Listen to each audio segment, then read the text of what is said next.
सब्र और शुक्र सफलता की कुंजी। भाग एक नेक इंसान की परीक्षा। किसी छोटे से गांव में हसन नाम का एक नेक और ईमानदार आदमी रहता था।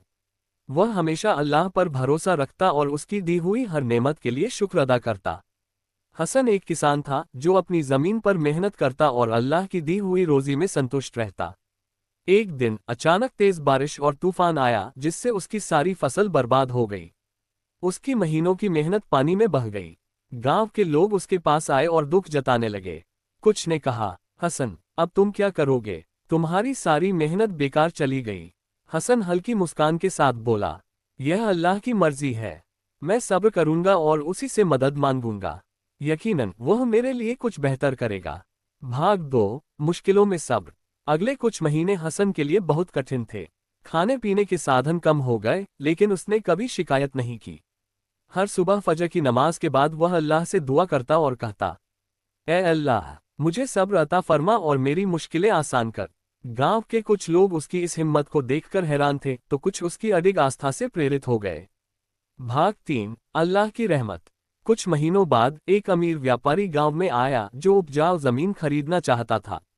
उसने हसन की जमीन देखी और उसे अच्छी कीमत देने की पेशकश की। हसन को लगा जैसे अल्लाह ने उसकी दुआ कबूल कर ली हो। हसन ने जमीन बेच दी और उस पैसे से एक छोटा व्यवसाय शुरू किया। कुछ ही सालों में अल्लाह ने उसे इतनी तरक्की दी कि वह गांव के सबसे सफल लोगों में गिना जाने लगा।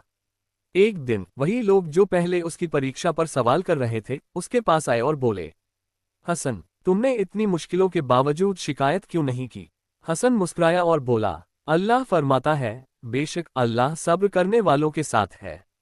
सूरह अल-बकरा 153। मैंने सब्र किया और अल्लाह ने मुझे मेरी उम्मीद से ज्यादा इनाम दिया। नतीजा, ये कहानी हमें सिखाती है कि जिंदगी में मुश्किलें आती हैं, लेकिन अगर हम सब्र और शुक्र का दामन थामे रखें तो अल्लाह हमें वहां से रोजी देता है जहां से हम सोच भी नहीं सकते। सच्ची सफलता उसी में है कि हम अल्लाह की योजना पर भरोसा रखें, क्योंकि वह वादा करता है तो बेशक हर मुश्किल के साथ आसानी है। सूरह अल-इंशिराह 6। Hello dear, please subscribe my channel.